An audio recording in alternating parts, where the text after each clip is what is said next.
lanjut untuk pembahasan kuliah kita. Oke, baik, mungkin kita akan memulai kuliah kita hari ini sambil menunggu yang lain. Assalamualaikum warahmatullahi wabarakatuh. Waalaikumsalam warahmatullahi wabarakatuh. Alhamdulillah, wa syukurillah, wala haula wala quwata illa billah. Pada kesempatan siang hari ini, ya, insyaallah jadwal saya udah benar ya, nggak kayak minggu lalu. Tapi mohon maaf, ini agak terlambat, ya, karena sebenarnya tadi masih ada di acara BIMTEK ya, tapi ya saya usahakanlah untuk tetap masuk kuliah, walaupun ya nanti kalau sewaktu-waktu saya ada yang dibutuhkan ya, kita cukupkan kuliahnya, kalau memang enggak ya, nanti kita lanjut, walaupun mungkin tidak sampai dengan penuh seperti biasa waktunya. Oke, untuk menghemat waktu, kita lanjut langsung aja pembahasan pada kuliah kita pada siang hari ini, yang mana pada kesempatan hari ini sebenarnya saya ingin melanjutkan terkait dengan materi jurnal umum, ya, jurnal umum akuntansi. Sebenarnya di soal UTS beberapa waktu yang lalu, saya sedikit sudah mencoba memberikan contoh soal yang harus dibuat jurnalnya. Ya, bagi yang masih ingat UTS beberapa saat yang lalu, di soal terakhir itu ada transaksi yang saya minta untuk membuat jurnalnya. Ya, saya sendiri paham sebenarnya kalau misalkan nanti ada yang nggak bisa mengerjakan atau mungkin mengerjakan tetapi memaksakan diri untuk mencoba melakukan, itu adalah hal yang wajar. Karena memang saya belum menjelaskan lebih jauh terkait dengan jurnal umum. Tapi di antara kalian yang mengumpulkan itu, saya lihat, ya, walaupun saya belum menjelaskan, tapi ada yang sudah bisa, walaupun belum sepenuhnya benar. Tapi sudah saya anggap itu bisa. Nah, berarti di antara kalian sebenarnya ada yang sudah memiliki basic untuk bisa memahami akuntansi. Tidak semuanya. Ada di antara kalian yang sudah memiliki basic untuk memahami akuntansi. Ya, oke, alhamdulillah. Jadi mohon nanti yang memang sudah memiliki pemahaman lebih terkait dengan akuntansi untuk membantu teman lainnya. Karena bisa jadi teman-teman yang lain itu masih merasa kurang enak atau gimana ketika harus berkomunikasi ke saya terkait dengan perkuliahan kita ini. Ya, karena nggak banyak yang mau berkomunikasi untuk menanyakan atau membahas tentang akuntansi. Nah, mungkin saja kalau dengan temannya beda, ya, jadi bisa lebih enjoy, bisa lebih enak ketika komunikasi. Sehingga mohon bagi yang memang sudah mempunyai pemahaman lebih untuk ikhlas membantu yang lain yang mungkin nah, kembali lagi ke hasil ujiannya, saya tidak membahas itu karena waktu kita habis nanti kalau harus membahas itu. Cuman ada satu hal yang perlu saya garis bawahi terkait dengan materi yang kemarin saya sampaikan di ujian maupun yang ada relevansinya dengan jurnal ini. Terkait dengan materi IC, insya Allah bisa lah ya, karena itu nyari di Google insya Allah gampang gitu ya. Gampang, walaupun belum memahami sepenuhnya, tetapi setidaknya sudah bisa menjawab.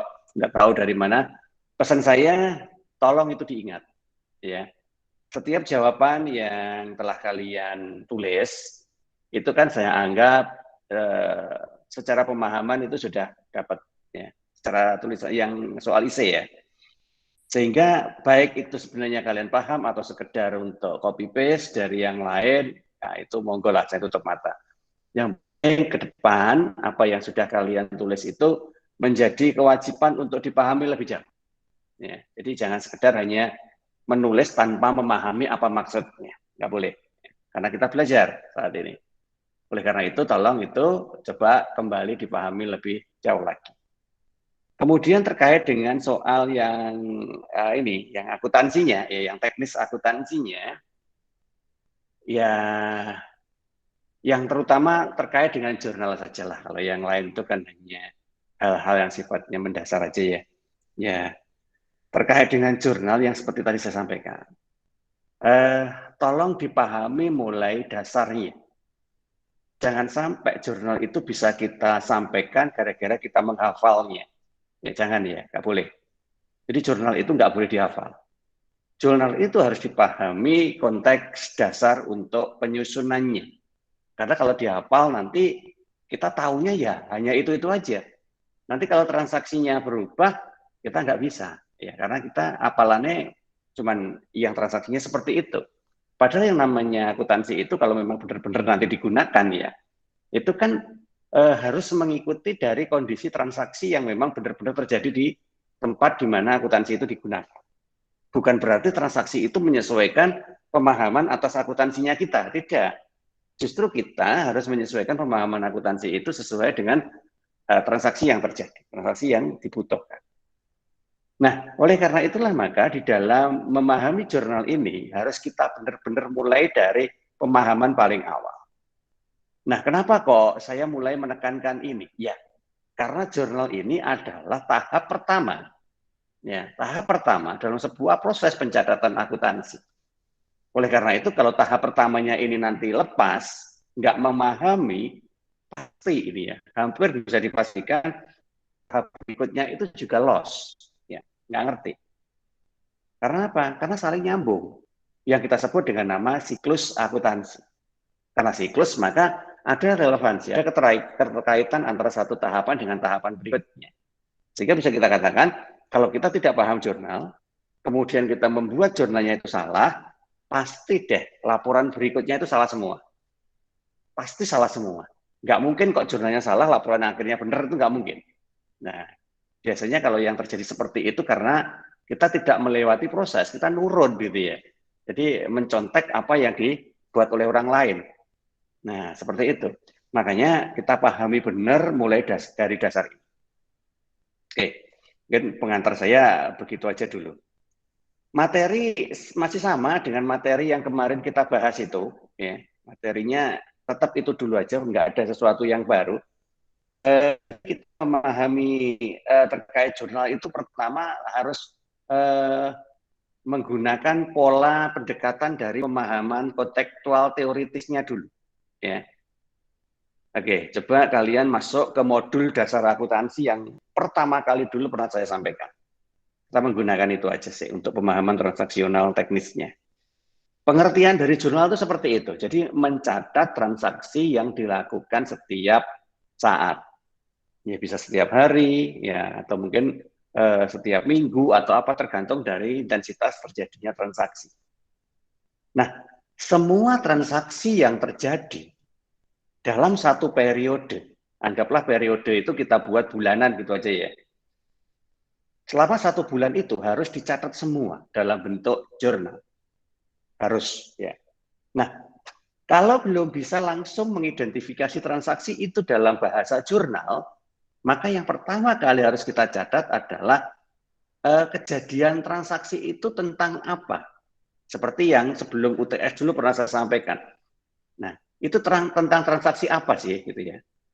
Jadi mohon maaf ya, saya kalau ada yang masuk saya harus bolak-balik. Jadi kalau yang sudah ada di sini terganggu, ya nanti tolong teman-temannya diingatkan supaya masuknya itu ya paling nggak 10 menit pertama lah. Ya. Biar saya tidak bolak-balik, nanti biar nggak pecah konsentrasinya.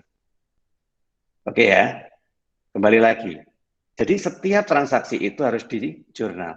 Kalau belum bisa langsung membuat dalam jurnal, maka harus mengidentifikasi dalam bahasa hubungan. Hubungan antara satu transaksi dengan transaksi yang kedua. Nah, kalau kita bicara hubungan, kita boleh menggunakan ini. Ketika kita belajar pengaruh transaksi terhadap persamaan akuntansi. Ya, coba dilihat slide-nya. Contohnya ini. Ketika perusahaan itu membeli sebuah kendaraan. Nah, itu kalau di dalam bukti transaksi kan hanya itu, invoice saja kan. Invoice pembayaran dari pembelian kendaraan itu, katakanlah nilainya 100 juta. Nah, ketika ada invoice, atau nota, ada kwitansi, atau apapun itu bentuknya sebagai sebuah bukti transaksi, kalau belum mampu membuat dalam bentuk jurnal, ya membuat penjelasan seperti ini. Membeli kendaraan seharga 100 juta tunai. Dicatat begitu. Ya, dicatat seperti itu. Nah, kemudian kalau sudah dicatat seperti itu, kita melihat pengaruhnya. Supaya nanti bisa membuat jurnalnya. Pengaruhnya apa? Karena ini membeli secara tunai, maka kita mengeluarkan uang kas, uang tunai. Sehingga kasnya itu berkurang, di mana di sisi pembeliannya apa? Karena kasnya itu berkurang, maka harus ada pembelian, yaitu kendaraannya bertambah, karena kita membeli kendaraan. Nah, sehingga nanti kita mencatat seperti itu. Pertama, ada nota. Oke. Kemudian nota itu diberi pencatatan, membeli kendaraan secara tunai. Oke, selanjutnya setelah itu membuat apa yang berpengaruh dalam transaksi akuntansi itu. Kas berkurang, kendaraan bertambah sebesar 100 juta. Nah, sudah sampai di situ dulu. Itu belum bahasa jurnal. Ada transaksi lain, misalkan tanggal berikutnya, beli mesin fotokopi 50 juta kredit. Oke, ternyata notanya tadi kan nota bon, misalkan 50 juta tetapi belum dibayar sama sekali, tapi sudah kita beli. Nah, berarti apa yang berpengaruh itu nanti? Karena kita beli mesin, maka peralatannya bertambah. Nah, peralatan bertambah. Tetapi karena kita nggak ngeluarin uang, maka kasnya tidak terpengaruh. Nah, yang terpengaruh apa? Karena kita tadi utang, maka yang terpengaruh adalah utang. Utangnya bertambah juga. Kenapa? Karena kasnya peralatannya tadi bertambah, ya, 50 juta, yang mana itu tidak dibayar secara tunai tetapi dibayar secara kredit, maka yang diakui bertambah lainnya adalah utang. Nah, jadi begitu ditulis. Peralatannya bertambah, utangnya bertambah. Oke, kemudian ada transaksi lagi, misalkan menjual kendaraan, misalkan tadi beli 100 juta tadi nggak cocok, dijual lagi. Nah, jualnya 80 juta nilainya, tunai. Ya. Berarti karena kita menjual kendaraan, maka kita dapat uang.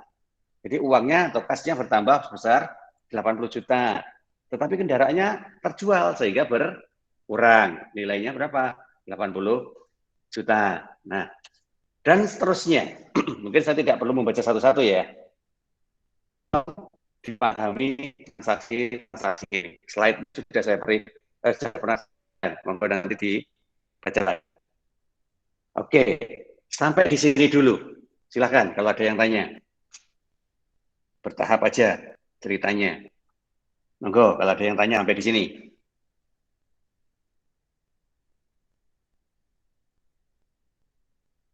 Gamblang Pak, paham. Oke. Insya Allah. Yang lain? Yang lain kalau nggak ada yang bertanya, saya anggap sama dengan Mas Ivan loh ya, sudah bisa memahami.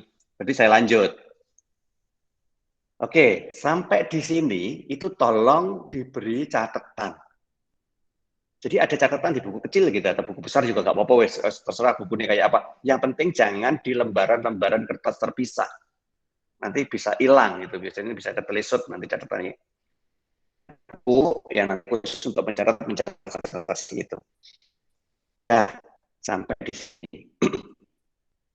Nanti tolong di slide-slide berikutnya dibaca untuk latihan, gitu ya. Baca untuk latihan. Oh, bayar utang tadi ya.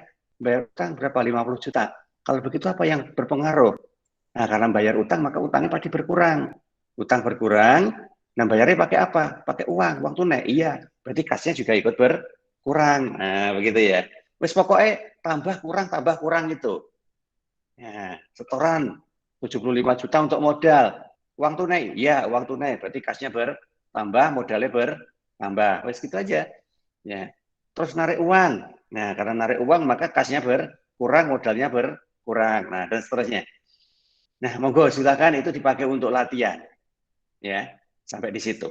Terus itu sampai di situ. Nah, kalau itu sudah kita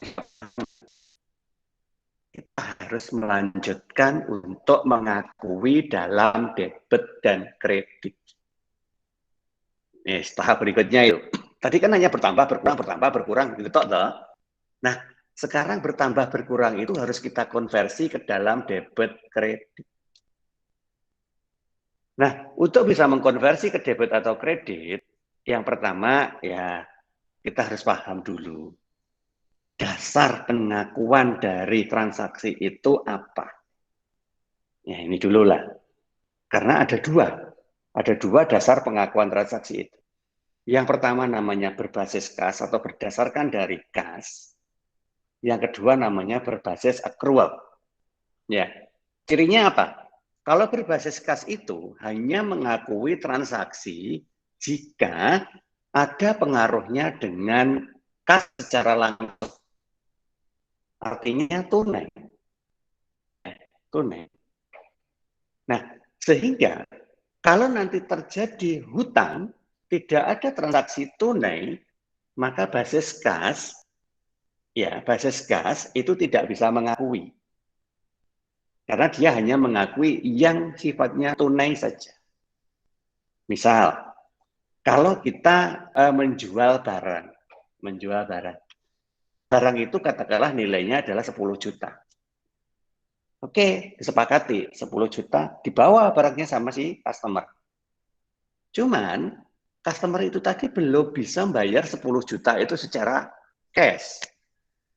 Ya, belum bisa membayar secara cash. Dia hanya punya uang katakanlah baru 2 juta. Nah, maka barang seharga 10 juta tadi baru dibayar 2 juta. Padahal harga barang itu tadi hanya 10 juta. Tapi karena kita menyetujui barang itu dibawa, kita percaya bahwa dia nanti akan melunasi, ya, maka terjuallah barang 10 juta tadi, tetapi baru menerima uang 2 juta. Nah, dengan demikian maka yang kita akui sebagai penerimaan itu bukan 10 juta. Tetapi kita hanya mengakui sebesar 2 juta. Karena apa? Karena yang 8 juta itu belum ada pembayaran sama sekali. Nah, basis kas tidak bisa mengakui uang 8 juta yang belum terbayar tadi. Basis kas hanya bisa mengakui 2 juta. Sehingga pendapatan yang diterima berdasarkan basis kas hanya sejumlah yang terbayar saja. Ya. Jadi seperti itu. Nah, beda dengan basis accrual. Kalau basis accrual itu bisa mengakui baik itu yang sudah dibayarkan dalam bentuk kas maupun yang belum dibayarkan dalam bentuk piutang. Karena basis accrual itu mencatat kejadian bukan berdasarkan jumlah kas yang diterima, seperti basis kas, tidak. Tetapi basis accrual itu mengakui kejadian pada saat terjadinya transaksi itu. Karena yang diakui adalah pada saat terjadinya, baik itu transaksi ada uangnya maupun belum ada uangnya, itu tetap bisa diakui kalau basis accrual. Tapi kalau basis kas nggak bisa. Yang diakui hanya yang ada uangnya saja. Kalau nggak ada uangnya nggak bisa diakui. Tapi transaksi itu ada, Pak? Ada. Tetapi nggak bisa diakui. Nah, kapan Pak ngakuinya? Kalau sudah dibayarkan. Jadi tadi yang 8 juta yang belum dibayarkan, ya nggak ada pengakuan, nggak ada pencatatan sama sekali. Ya hanya percaya bahwa ada uang yang belum terbayar. Tapi nggak bisa tercatat di dalam akuntan. Nah, yang tercatat hanya yang 2 juta yang sudah dibayar saja. Yang 8 juta belum dicatat. Tapi kalau basis accrual enggak. Yang 2 juta ya bisa dicatat. Yang 8 juta yang belum terbayar tadi juga bisa dicatat. Nah, tapi beda. Yang 2 juta tadi diakui sebagai penerimaan kas, sehingga kasnya bertambah. Ya. Yang 8 juta diakui sebagai pendapatan atas piutang. Ya, piutang. Sehingga piutangnya bertambah. Nah, sekarang apa itu piutang? Ya, walaupun sudah ada yang paham, tapi mungkin ada yang belum paham. Piutang itu kebalikan dari hutang. Jadi, akuntansi itu melihat siapa yang mencatat. Ya. Dengan demikian, maka kita, saya dan kalian, itu harus satu tempat, satu titik dalam mengakui kejadian itu. Saya itu pimpinan kalian, akuntansi, begitu ya. Maka kalian ada di perusahaan yang sama dengan saya. Oke, Terus saya mengatakan ada piutang. Mbak, Mas, tolong dicatat ya. Kita punya piutang dengan si A. Nilainya 8 juta. Oh, siapa? Kalian gitu. Nah, dengan demikian maka piutang yang kita akui itu adalah sebuah kejadian di mana ada barang yang kita jual ke A, gitu. Kita menjual barang A seharga 10 juta, tetapi si A baru membayar 2 juta. Sehingga ada 8 juta yang harusnya dibayar si A itu belum kita terima. Maka sejumlah uang yang belum kita terima atas barang yang sudah dibawa oleh si A tadi, itu kita catat sebagai piutang. Yang 2 juta kita catat sebagai kas. Nah, atas pendapatan yang kita peroleh senilai 10 juta barang yang kita jual tadi. Nah, itu piutang ya. Jadi klaim atau tagihan yang masih dibawa oleh pihak lain yang belum kita terima. Itu piutang. Nah, kebalikannya hutang. Kalau hutang berarti kita membawa uang milik orang lain yang belum kita kembalikan. Nah, itu hutang. Nah, kalau piutang, itu yang bawa uang adalah orang lain. Uang kita dibawa oleh orang lain yang belum dibalikin ke kita. Itu piutang. Nah, piutang hanya bisa dicatat kalau kita menggunakan basis accrual. Kalau basis kas, nggak bisa. Ya, itu harus kita pahami dulu. Jadi nanti ketika mau mencatat itu, kita tanya dulu, kita pakai basis apa? Kas atau accrual? Nah, kalau akuntansi Pak menyarankan apa? Kalau akuntansi sih recommended-nya adalah accrual. Ya, kalau pakai standar akuntansi rekomendasinya adalah accrual. Kenapa? Biar semua kejadian bisa dicatat. Nah, contoh ada pembayaran di muka sewa kamar sebesar 1 juta. Ya. Pembayaran di muka berarti kan ada uang masuk. Berarti kas bertambah, pendapatan bertambah. Nah, oke. Nah, sekarang kalau kita pakai dasar accrual. Kalau pakai dasar accrual, ini tadi pakai dasar kas ya, pakai dasar kas. Karena tadi yang dibayar cuma 1 juta dan tidak ada uang yang belum dibayar, maka ya walaupun dasar kas maupun dasar accrual sama-sama kita bisa akui. Karena apa? Ya hanya uang 1 juta saja yang ditransaksikan. Beda dengan ini.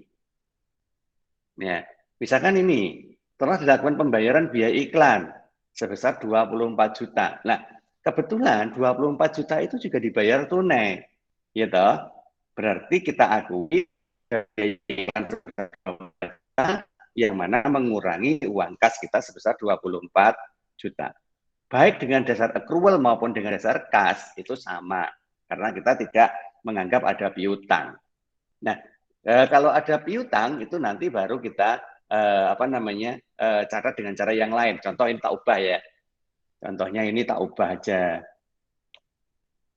Misalkan kita 24 juta, tetapi ini 24 juta ya. Tak tulis gini, dibayar tunai 4 juta, misalkan begitu. Nah, misalkan seperti ini kejadiannya. Berarti kalau kita memakai dasar kas, ya, ini nggak boleh 24 juta. Ini hanya 4 juta seperti ini. Nah, seperti itu. Seperti itu. Ya. Jadi pembayaran dari 24 juta itu hanya kita akui 4 juta. Nggak bisa diakui semua. Karena apa? Karena ternyata dari 24 juta itu yang dibayar tunai cuma 4 juta. Sehingga yang kita akui ya hanya yang 4 juta yang sudah dibayar ini tok. Yang 20 juta, Pak. 20 juta itu tidak bisa kita akui di sini. Lah ngakuinya di mana? Nah, ngakuinya di sini. Katakanlah itu. Sama ya. Dibayar tunai 4 juta. Nah, katakanlah begitu. Kalau kita mencatat sebagai accrual, maka ini bukan kas ya, yang 20 juta. Jadi biaya iklannya itu belum dibayar ini ya. Biaya iklan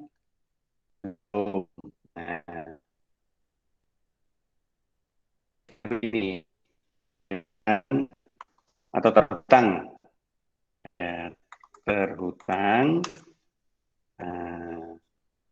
bertambah ya senilai 20 juta.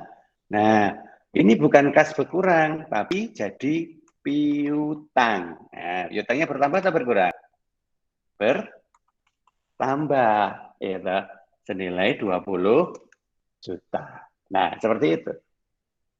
Jadi, kita tidak bisa mengakui piutang yang tunai saja. Tapi kita bisa mengakui piutang kalau kita pakai dasar accrual. Nah, Pak, kalau dasar accrual berarti yang 4 juta tetap bisa diakui enggak? Tetap bisa diakui. Jadi nanti kalau pakai jurnal dengan menggunakan dasar accrual, jurnalnya 2. Ya. Jadi yang dasar kas ini kita ambil, bisa kita tetap akui. 4 juta kita akui, kemudian yang 20 juta juga bisa kita akui. Kalau pakai accrual. Tetapi kalau pakai kas, hanya 4 juta yang diakui, yang 20 juta nggak bisa diakui. Nah ya, ilustrasinya seperti itu. Contoh kalau kita akan membedakan antara accrual dan kas. Nah, sekarang kita harus mengkonversi bertambah dan berkurang itu ke dalam debit kredit. Nah, ini yang biasanya rancu mulai dari sini. Tapi gimana sekarang mengkonversi bertambah berkurang itu ke dalam debit kredit? Ini harus kita pahami dengan benar. Ya. Antara saldo normal, tambah, dan kurang. Jika, nah, nanti transaksi-transaksi tadi merupakan kelompok transaksi pada rekening harta atau aset, ya, ini bisa aset ya, aset atau harta, oke. Nah, misalkan begitu. Ya, jadi apa saja yang ada di aktiva lancar dan yang ada di aktiva tetap. Nah, apa aja yang ada di aktiva lancar dan aktiva tetap? Nah, nanti bisa dilihat di sini ya. Kemarin saya pernah nyontohin laporan loh. Nah, ini. Jadi yang ada di dalam harta atau aset, ya, kas, bank, piutang, persediaan, aset tetap, peralatan, gedung, tanah, perabotan, kendaraan, dan seterusnya misalkan. Nah, itu adalah transaksi-transaksi yang ada di kelompok aset. Ya. Maka kalau nanti terjadi transaksi seperti itu, saldo normalnya adalah debit. Saldo normalnya adalah debit. Nah, sekarang bagaimana kita mengakui debit dan kreditnya? Dari penambahan dan pengurangan ini. Semua transaksi yang ada di kelompok aset tadi ya, kalau dia itu tadi kita identifikasi bertambah, maka dia masuk ke kelompok debit, diakui sebagai debit. Dan sebaliknya, kalau dia berkurang, maka dia masuk di kelompok kredit. Contohnya seperti yang pertama, misalkan ini tadi, kas bertambah senilai 1 juta, pendapatan bertambah senilai 1 juta. Nah, kas itu kan kelompok harta atau kelompok aset. Maka ketika dia bertambah, dia diakui dalam posisi apa tadi? Debit. Ya. Jadi debitnya adalah sebesar 1 juta. Dan yang satunya, Pak? Nah, yang satunya karena ini debit, ini bisa kredit, ya kan? Karena harus berpasangan debit dan kredit. Kalau debit sudah dipakai di sini, kalau cuma ada 2 seperti ini gampang. Kalau debitnya sudah dipakai di kas misalkan, pasti di sininya adalah kredit. Nah, begitu. Karena debit kredit kan harus berpasangan. Kalau debitnya udah berarti satunya pasti kredit. Nah, ini juga begitu, sama ya. Kemudian nah, kas kita lihat aja kalau harta ya. Kas berkurang. Nah, kalau kas berkurang berarti ada di kredit karena kas adalah kelompok dari aset atau harta. Sehingga kalau dia berkurang maka dia diakui di dalam kredit. Kalau dia bertambah diakui di debit. Nah, kalau ininya kredit Pak, berarti ininya apa? Ya debit, itu pasti ya. Karena dia harus berpasangan, debit dan kredit. Nah, karena cuma ada 2 transaksi. Nah, sekarang piutang, misalkan. Piutang kan kelompok harta. Oke, piutang bertambah. Nah, kelompok harta tadi kalau bertambah maka dia diakui sebagai debit, ya, sehingga piutang bertambah dia dianggap piutang debit. Berarti biaya iklannya apa? Kredit. Nah, jadi begitu ya. Oke, sehingga debit kreditnya caranya seperti itu. Oleh karena itu, yang wajib dipahami adalah ini, ya. Semua rekening yang ada di dalam akun aset atau harta, kalau dia bertambah itu diakui sebagai debit, kalau berkurang diakui sebagai kredit. Ya. Tadi yang satunya itu kan pasifa. Pasifa itu terdiri dari hutang dan modal, ya. Nah, sekarang bagaimana dengan hutang? Hutang dan modal itu kejadiannya kebalikan dari aset. Ya, aktiva itu kebalikan dari pasifa. Sehingga untuk rekening hutang dan modal, kalau dia itu bertambah, maka justru ditaruh di posisi kredit. Kalau berkurang, ditaruh di posisi debit. Ya, kebalikan dari aset. Nah, jadi begitu. Sehingga nanti kalian harus bisa mengidentifikasi, oh ini kelompok apa? Oh kelompok utang atau kelompok modal. Utang atau modal berarti kejadiannya kalau bertambah itu di kredit, kalau berkurang di debit. Oh ini kelompok aset. Kalau kelompok aset berarti kalau ini bertambah berarti di debit, kalau berkurang di kredit. Nah, jadi begitu. Mungkin luar akun yang ada di dalam neraca itu ada pendapatan, biaya, atau private. Nah, akun ini masuk ke dalam laba rugi. Nah, tetapi meskipun dia masuk ke laba rugi, tetap ada transaksi yang menggunakan jenis-jenis akun ini. Maka kita juga harus tahu sisi debit kreditnya gimana.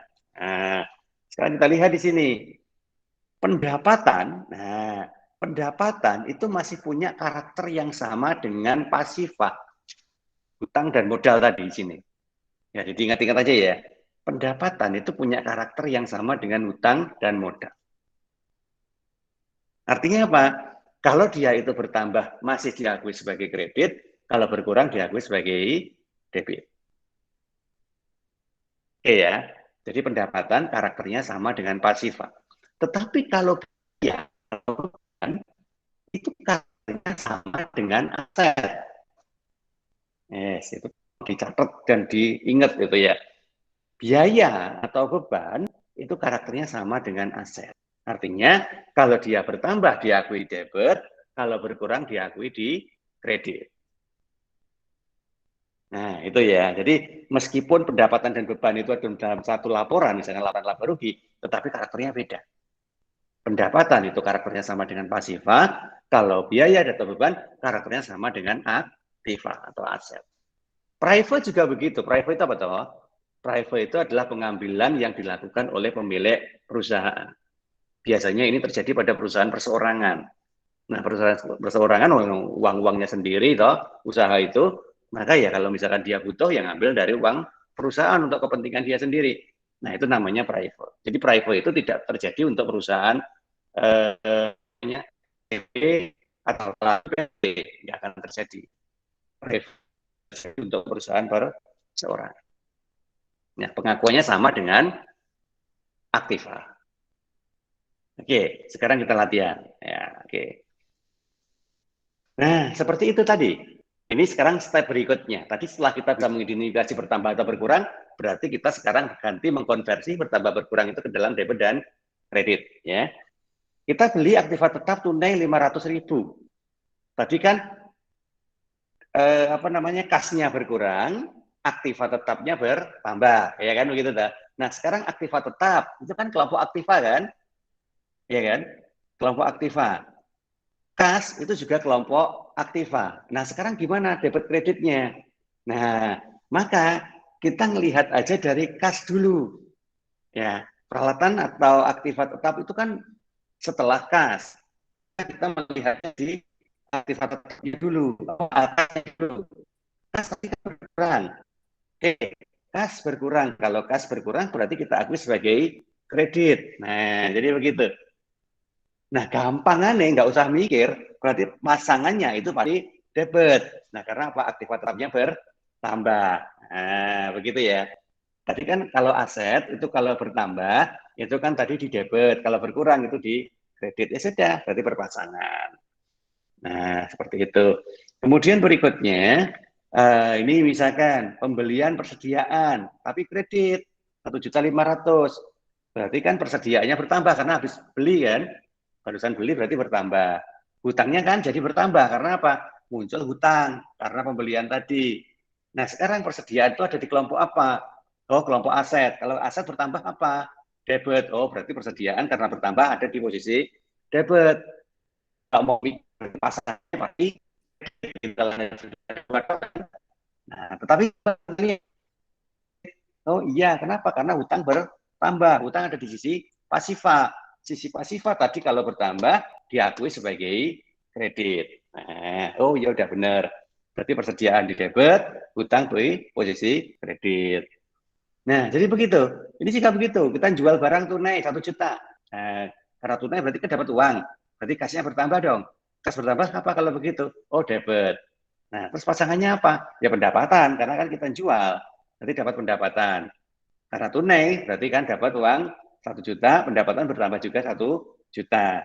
Karena kasnya debit, maka pendapatan di kredit. Karena pendapatan ada di posisi, ya setelah pasifa tadi kan. Ya. Nah, hukum dari debit kreditnya pendapatan. Oke, dan seterusnya, tolong itu dipelajarin. Nah, setelah kita mempelajari kelompoknya masing-masing ini, kalau dilihat ya, nah ini aktiva itu apa aja sisinya. Nah, ini kemudian pasifa dan seterusnya. Nanti dilihat dari manapun monggo silakan, sama aja. Nah, sekarang kita membuat yang namanya catatan jurnal. Ya, catatan jurnal. Pengertian jurnal tadi sudah kita bahas, ya, fungsinya juga sudah kita bahas. Sekarang kita bahas bentuknya saja. Untuk membuat jurnal, ya boleh diberi kotak seperti ini, boleh juga tidak. Ya, tetapi yang harus ada itu ininya, keterangan atasnya ini. Isinya apa? Yang pertama itu tanggal, harus ada tanggal kejadiannya itu kapan. Kemudian keterangannya tadi, transaksinya apa, ya. Referensi nggak ada nggak apa-apa, ya. Ini yang dibingungkan. Nah, ini dihapus saja. Oke. Nah, kemudian yang wajib ada adalah debit sama kreditnya ini. Harus ada. Nah, tanggal itu fungsinya mencatat tanggal kejadian transaksi. Tanggal berapa? Harus ada. Loh Pak, kalau satu hari itu transaksinya 10 kali gimana Pak? Ya nggak apa-apa, dicatat pada tanggal yang sama. Nah, tetapi biasanya untuk mengefisiensikan pencatatan, tanggal yang sama itu hanya dicatat 1 kali aja tanggalnya. Misalkan tanggal 1 Desember 2021, ya sudah. Ternyata di tanggal 1 Desember itu ada 5 transaksi. Transaksi yang pertama kita sudah catat, selesai sampai dapat kredit. Transaksi kedua, catat di bawahnya. Nah, itu biasanya nggak usah dicatat tanggalnya, nggak apa-apa. Nah, orang yang paham, tanggal berarti transaksi itu tanggal yang sama dengan atasnya. Nah, itu bahasa akuntansi aja sebenarnya. Tetapi kalau mau dicatat juga nggak apa-apa. Ya, ya. Tapi boleh tidak dicatat. Boleh hanya dicatat 1 tanggal di transaksi yang pertama. Transaksi berikutnya kalau nggak dicatat tanggalnya berarti dianggap sama dengan transaksi yang ada di catatan atasnya. Nah, bentuk dari jurnalnya seperti ini. Jadi harus dicatat debit kredit seperti itu. Nah, contoh ini tadi ya. Contoh ini tadi. Setoran uang sebesar 500.000 untuk modal, ya kan? Catatan pertama kan ini tadi yang saya minta untuk melakukan setelah kita membaca nota transaksinya. Weh, dicatat. Lek ngono apa yang bertambah, apa yang berkurang? Step kedua, melihat mana yang bertambah, mana yang berkurang. Oh, ternyata kasnya bertambah karena kasnya bertambah. Nah, kemudian pembeliannya adalah modal. Ya, modalnya juga bertambah, namanya juga setoran modal. Nah, sama-sama bertambah senilai 500.000. Nah, sekarang kalau sama-sama sudah tahu bertambah ini, maka mana yang didapat, mana yang dikredit. Karena kas itu bertambah, kas ada di aktiva, maka kas ada di posisi debit. Sehingga kita taruh seperti ini, kas debit senilai 500 juta. Ya. Terus modal, itu karena ada di posisi pasiva, dia bertambah terus di posisi kredit, maka kita taruh modal Tuan Raka ada di posisi kredit sebesar 500 juta. Nah, terus nanti di bawahnya ini tolong dikasih keterangan. Ya, satu kotak lagi ada keterangannya. Apa keterangannya? Mencatat setoran modal secara tunai dari Tuan Raka. Nah, jadi dicatat itu tadi kejadian apa? Begitu ya. Tulisan di situ biar nanti tidak bingung. Nah, seperti itu. Nanti tanggalnya terserah, monggo itu tanggal berapa tadi kejadiannya. Tinggal naruh aja di sini. Segitu ya. Kita latihan lagi, coba. Tanggal 5 Januari, ini ya, 5 Januari, nanti harus di sini 5 Januarinya. Nah, membeli mobil senilai 150 juta tunai. Karena membeli, maka dia memperoleh tambahan berupa kendaraan. Kendaraannya bertambah karena barusan beli. Tetapi uangnya berkurang karena dipakai untuk beli tunai tadi. Ya, sehingga kendaraan bertambah, kas berkurang. Kendaraan ada di mana? Oh, di debit atau di kredit. Nah, karena berkurang atau bertambah, maka kita sesuaikan dengan hukum debit kreditnya. Nah, kendaraan bertambah, berarti kendaraan di posisi debit senilai 150 juta. Nah, kas berkurang, berarti di kredit senilai 150 juta. Nah, seperti itu. Format penulisannya seperti itu. Ya, dan seterusnya, ini juga begitu sama. Nah, atau kalau kita lihat di modul, ya, kita bisa melihatnya di contoh ini. Ini kemarin langkah pertama kan mengidentifikasi, ya, ada transaksi apa. Oh, transaksinya seperti itu. Oke, setelah diidentifikasi kita buat analisis tambah kurangnya tadi. Nah, aset berupa kas bertambah, terus kemudian modalnya bertambah dan seterusnya. Nah, setelah itu tambah kurang kita buat. Nah, ini boleh dibuat ringkasan seperti ini, tetapi kalau ini tidak perlu, kita boleh langsung mencatatnya ke dalam jurnal seperti yang tadi. Nah, seperti ini kelompoknya. Dikotain seperti ini, transaksi nomor 1, tanggal 1 bulan 3, 2021, di setoran tunai, maka kasnya debit karena bertambah tadi, modalnya kredit senilai 20 juta. Kemudian dikasih keterangan seperti ini loh, untuk mencatat setoran modal.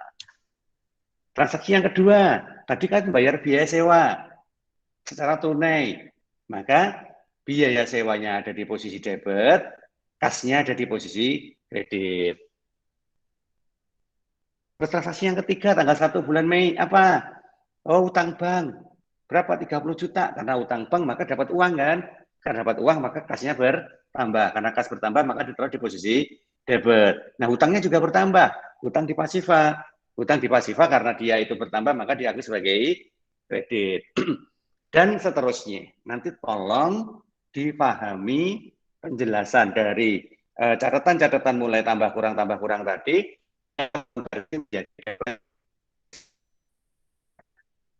sampai di sini. Ini transaksi yang mempengaruhi transaksi perusahaan. Apa? Nah, ini. Kita lihat tadi apa transaksinya. Nah, ini. Transaksi 10 ya. Transaksi 10 tadi apa? Nah, ini. Tuan Amir memperbaiki kendaraan dengan biaya 1 juta dan membayar dengan kas dari dana pribadi. Hati-hati ya. Kadang transaksi itu bisa campur sumber uangnya. Kalau transaksinya seperti ini, berarti ceritanya gini, Pak Amir itu pemilik usaha ini. Kebetulan kendaraan yang dipakai untuk operasional itu rusak. Nah, Pak Amir itu belum minta uang dari kasir. Belum minta uang dari kasir. Padahal dia harus bayar perbaikan kendaraan itu senilai 1 juta. Nah, akhirnya dibayarlah pakai uang kendaraan. Pak Amir perusahaan itu juga perusahaan Pak Amir, kendaraan itu dipakai untuk usaha Pak Amir, kan sama aja semua itu milik Pak Amir kan. Tetapi si Pak Amir tadi tidak minta uang sama bendaharanya, tidak minta uang dari kasir. Dia bayar pakai uangnya sendiri. Uangnya itu adalah hasil usahanya dia, itu urusan lain, itu di luar ini. Tetapi nyatanya Pak Amir bayari sewa servis kendaraan tadi dari uangnya sendiri.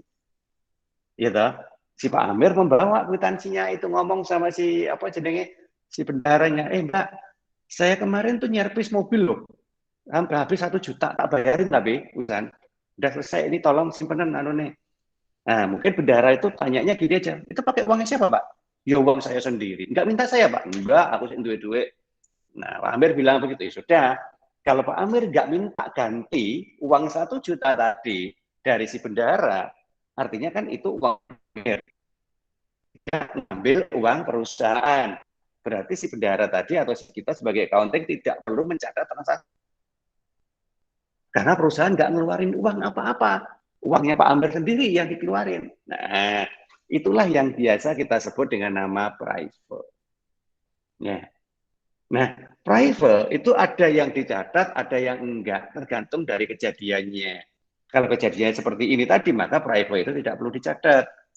Tetapi kalau private-nya itu bilang begini, Mbak, aku nggak punya uang nih. Saya ngambil uang perusahaan, Mbak ya, 5 juta, pakai untuk operasional saya sendiri. Nah, perusahaan mencatat, mengeluarkan ada biaya operasional Tuan Amir. Misalkan begitu, sebesar 5 juta. Nah, kalau seperti itu harus dicatat. Kenapa? Karena ada uang perusahaan yang keluar. Perkara uang 5 juta itu dipakai Pak Amir, terserah. Mau dipakai untuk apa, monggo. Itu nggak ada urusannya lagi dengan catatannya. Konten.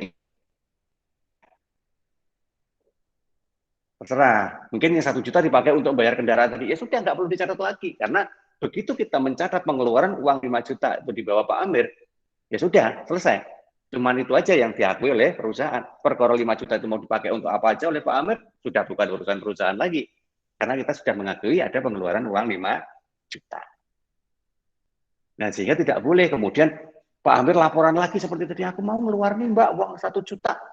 Ya, uangnya dari mana Pak? Ya sih kok kayak ide ini 5 juta itu. Ya sudah, nggak perlu dicatat lagi. Karena kan sudah pernah dikeluarkan. Nanti kalau jenengan catat lagi, itu double nanti catatannya. Gitu. Nanti malah nggak belen ketika jenengan cek, wong neng catatanku duitku ki neng pengeluaran 1 juta, tetapi kok duitnya ora kilong. Nah, kan begitu ya. Kok duitnya nggak berkurang, padahal sudah ada pengeluaran. Nah, itu double. Nah, itu enggak. Oke ya. Oke, sampai di sini dulu. Wes, monggo. Kalau ada yang mau tanya, silakan.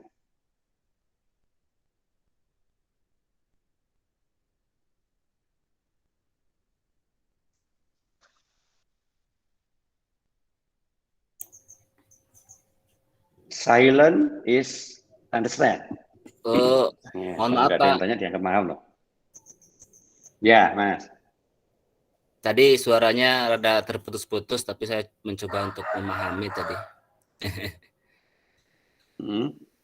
Ini apa namanya? Untuk bagannya, kas sama yang satunya lagi itu berbeda Pak ya. Jadi dia ada apa namanya?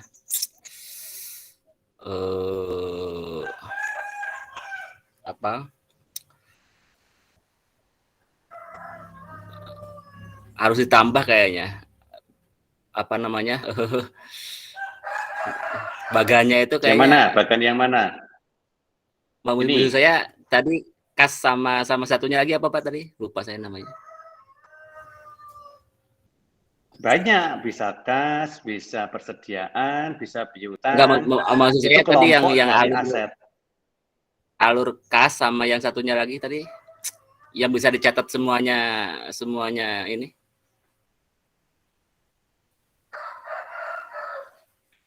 Kas itu kan kelompok dari aset, ya toh? Nah, semua yang ada di aset itu memang harus ada pencatatan. Yang mana maksudnya? Tadi apa namanya? alur tadi, alur pencatatan ada kas, satu lagi ada apa namanya tadi? Lupa saya. Oh, pengakuan itu bukan alur. Pengakuan dari pencatatan namanya itu, Mas. Ya, Yang itu satu kas, yang satu accrual. accrual. Gitu. Nah, itu antara kas dan accrual itu bagannya nanti berbeda Pak ya? Untuk pencatatannya. Oh gini, itu Jadi lebih nggak boleh digabung. Nggak boleh digabung loh ya. Maksud saya di accrual itu harus ada akun-akun tambahan gitu ya. Enggak begitu. Jadi gini, kita naik lagi ke mana tadi, accrual plus accrual ya. Oke, ini ya. Kas sama accrual itu adalah sebuah metode. Ya, difahami dulu aja istilahnya, karena nanti nyebut istilahnya beda, nanti yang memahami juga bingung. Kas sama accrual itu adalah sebuah metode. Metode apa? Metode pengakuan transaksi namanya. Ya, metode pengakuan transaksi. Maka karena itu adalah metode pengakuan, dan pengakuan itu adalah hal yang paling mendasar dalam sebuah pencatatan akuntansi, maka dia disebut dengan nama basis akuntansi. Oke ya. Nah, basis itu kata dasarnya base gitu loh. Dari bahasa Inggris, base itu kan dasar gitu ya. Dasarnya kas atau accrual. Oke. Nah, kas atau accrual itu nggak boleh dipakai bareng. Nggak boleh. Harus salah satu. Kalau memang kita gunakan kas, ya semua pengakuan itu berdasarkan metode yang mana tidak bisa mengakui suatu kejadian jika belum ada pembayaran uang secara tunai. Jadi walaupun transaksinya itu ada, tetapi tidak bisa diakui. Karena memang basis kas hanya mencatat kejadian-kejadian yang tunai, baik itu kas masuk maupun kas keluar. Nah, kalau itu bukan kas, tidak bisa diakui. Contohnya piutang tadi. Sehingga basis kas tidak mengenal adanya piutang di dalam pengakuannya. Beda dengan accrual. Kalau berbasis accrual, itu bisa mengcover basis kas. Karena apa? Karena dia juga bisa mengakui suatu penerimaan atau pengeluaran yang terjadi tunai, bisa mengakui penerimaan atau pengeluaran yang belum terjadi secara tunai. Artinya hanya menganggap bahwa itu terjadi tetapi belum ada pembayaran. Nah, itu tetap bisa diakui semuanya kalau pakai basis accrual. Jadi bedanya kalau kas hanya mengakui yang ada uangnya saja, kalau accrual itu bisa ngakui yang ada uangnya maupun yang belum ada uangnya. Nah, sekarang itu harus ditetapkan di awal. Kita pakai apa nih untuk mencatat ke depan? Nah, dengan segala konsekuensinya, maka kita harus paham itu. Oke, katakanlah basis accrual. Ya sudah, kalau kita sudah menganggap itu adalah basis accrual, ya pencatatan berikutnya sama, nggak ada bedanya. Mau mengakui mana yang bertambah, mau berkurang, semuanya diakui. Intinya kalau basis accrual itu semua kejadian.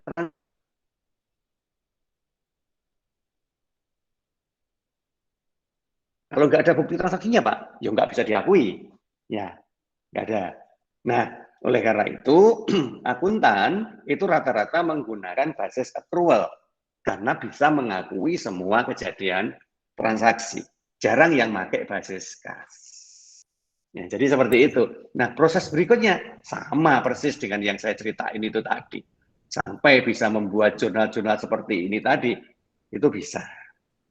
Nah, seperti ini. Sehingga bedanya apa? Kalau dengan basis kas, kalau pakai basis kas nanti tidak ada yang namanya transaksi piutang. Ya. Nah, cuman itu aja bedanya. Berarti jenengan ini menggunakan basis accrual itu Pak ya, tadi yang contohnya tadi ya? Iya, pakai basis accrual. Nah, karena Oh iya. pendapatan. Ya. Tetapi misal gini, kemarin itu yang terjadi perdebatan antara akrual sama kas itu justru di kalangan para ulama. Justru begitu. Kenapa?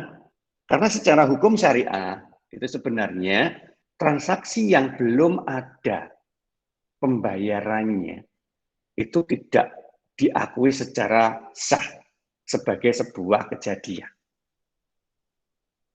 Gitu. Kalau bahasa saya belum bisa memahami secara hukum fikihnya ya. Saya belum bisa memahami, mungkin kalian lebih paham daripada saya. Tetapi banyak sekali yang menganggap bahwa kalau kejadiannya itu belum ada transaksi, tafsirnya jelas itu ketika terjadi pembayaran, maka itu belum boleh anggap bahwa kejadian itu ada. Sama dengan gini coba. Kalian mengakui bahwa ada barang yang kalian jual itu telah dibeli oleh orang. Ya, telah mengakui. Nggak tahu dengan berita acara segala macam, disaksikan oleh siapapun, itu lengkap akadnya. Tapi hukum syariah mengatakan bahwa yang namanya transaksi itu dianggap sah jika satu, ada ijab kabulnya. Oke, terwakili oleh dokumen-dokumen administrasi. Yang kedua, ada barang yang ditransaksikan. Nah ini, yang jadi perdebatan ada di sini. Ada barang itu kan artinya, kalau tadi kalian itu misalkan menjual sebuah kendaraan misalkan ya, berarti kan harus ada kendaraannya, harus ada pihak yang bertransaksi, dan harus ada alat transaksinya. 3 itu kan syaratnya. Oke, kendaraannya ada, sah. Yang bertransaksi ada, sah. Terus alat transaksinya apa? Uang. Uangnya ada enggak? Ada. Harga kendaraannya berapa? 100 juta. Uangnya berapa? 10 juta. Sah enggak? Enggak. Uang kendaraan itu nilainya 100 juta, kok uangnya cuma 10 juta? Itu enggak sah. Kalangan ulama seringkali mengatakan begitu. Berarti yang diakui sebagai kejadian transaksi ya hanya 10 juta itu. 90 juta? Bukan. Enggak ada. Kalau enggak ada terus gimana? Ya tidak diakui. Tapi sah enggak itu transaksinya? Transaksinya sah.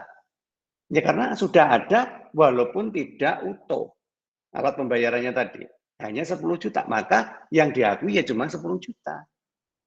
Nah terus Pak, yang 90 juta yang enggak diakui. Dan nanti kalau ada lagi ngangsur 50 juta, baru diakui 50 juta lagi. Nah sampai dengan lunas angsuran terbayar. Sehingga sisa-sisa yang belum terbayar itu tidak bisa diakui.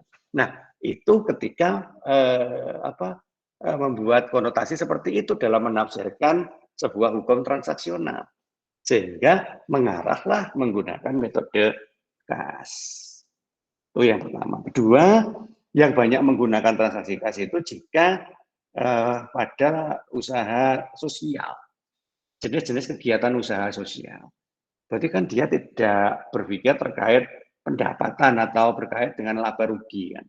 Namanya juga lembaga sosial. Dia hanya butuh mencatat sebesar berapa yang sudah tersalurkan. Yang namanya tersalurkan pasti 10 juta. Memang ada transaksi 10 juta. Nggak mungkin kemudian kita ngomong menyalurkan 10 juta, tetapi yang tak serahkan ke orangnya baru 5 juta. Yang 5 juta belum tersalurkan. Ya berarti yang diakui untuk tersalurkan ya 5 juta, bukan 10 juta. Nah, sehingga kondisi-kondisi seperti itulah yang kemudian menggunakan metode kas. Tidak perlu menggunakan accrual. Tetapi kalau akuntansinya itu dipakai sebagai laporan keuangan untuk sebuah usaha berbasis keuntungan, berbasis laba, maka kalau menggunakan kas, pengakuan pendapatannya nanti terlalu kecil. Kenapa? Karena ada beberapa yang belum terbayar itu belum bisa diakui. Padahal laba itu diperoleh dari pendapatan dikurangi dengan biaya. Kalau pendapatannya itu kecil, labanya pasti kecil.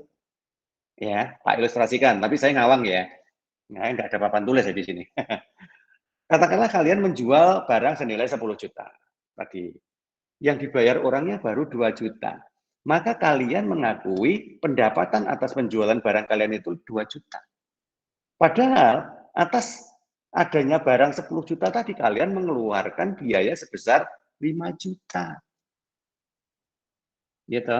Untuk bisa sampai bisa menjual barang seharga 10 juta tadi, kalian biayanya 5 juta.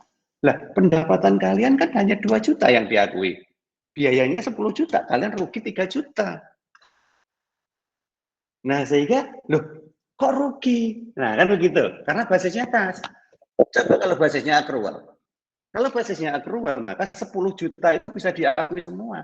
Yang 2 juta kita akui sebagai pendapatan tunai, yang 8 juta kita akui sebagai piutang.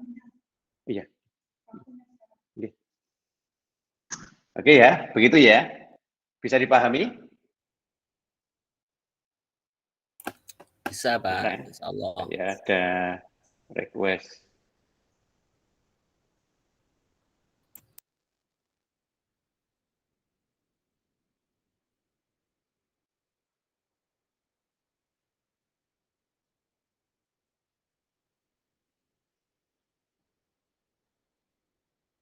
Oke, mungkin sementara sampai di sini dulu. Saya terpaksa harus balik lagi ke acara BIMTEK karena ada yang membutuhkan Baik, mohon saya maaf sebelumnya, untuk Pak. menyampaikan sesuatu di sana.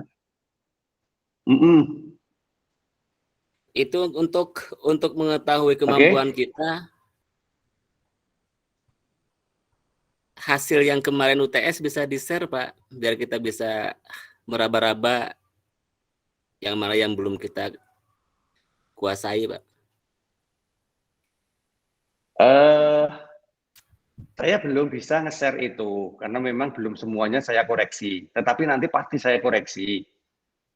Cuman saya akan mengembalikan hasilnya itu nanti biasanya menjelang UAS.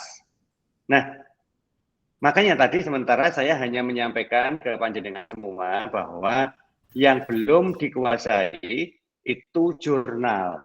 Iya, yang lain insya Allah sudah lah. Yang lain sudah, karena yang lain kan hanya naratif aja ya, hanya pengetahuan-pengetahuan definitif. Insya Allah sudah yang itu. Sedangkan kalau jurnal itu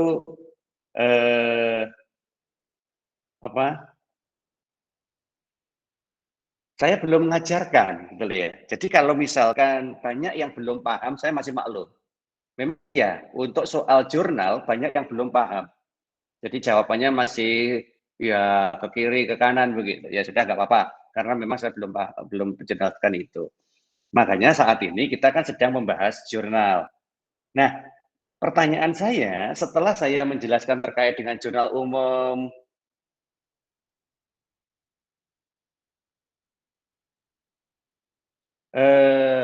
ini kalau memang masih ada yang bingung, silakan komunikasi dengan saya ya. Silakan komunikasi dengan saya kalau memang masih ada yang bingung. Tapi kalau memang enggak ya oke, kita lanjut untuk pertemuan minggu depan kita akan membahas terkait dengan buku besar ya, buku besar satu untuk pertemuan berikutnya. Nah, itu masih ada relevansinya dengan jurnal. Sehingga mohon kalau ada yang belum paham terkait dengan jurnal ini harus komunikasi dengan saya. Monggo lewat apapun silakan. Atau mungkin karena Mas Ihsan mungkin lebih bisa memahami, monggo silakan Mas Ihsan membantu teman-teman yang lain untuk memahami terkait dengan jurnal sampai dengan benar. Oke, jadi seperti itu.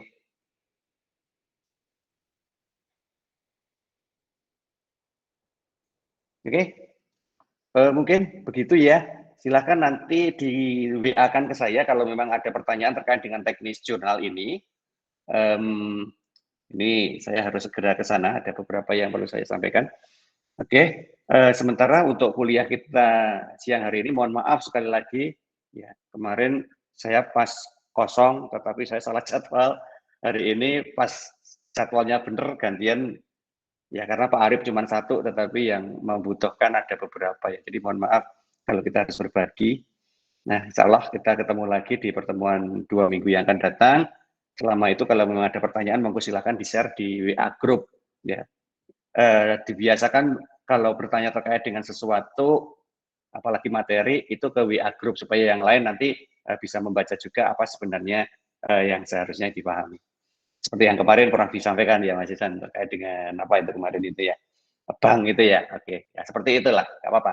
Nah, saya suka seperti itu. Oke, demikian mungkin yang bisa kita bahas pada siang hari ini. Mohon maaf sekali lagi kalau kita nggak bisa maksimal secara waktu.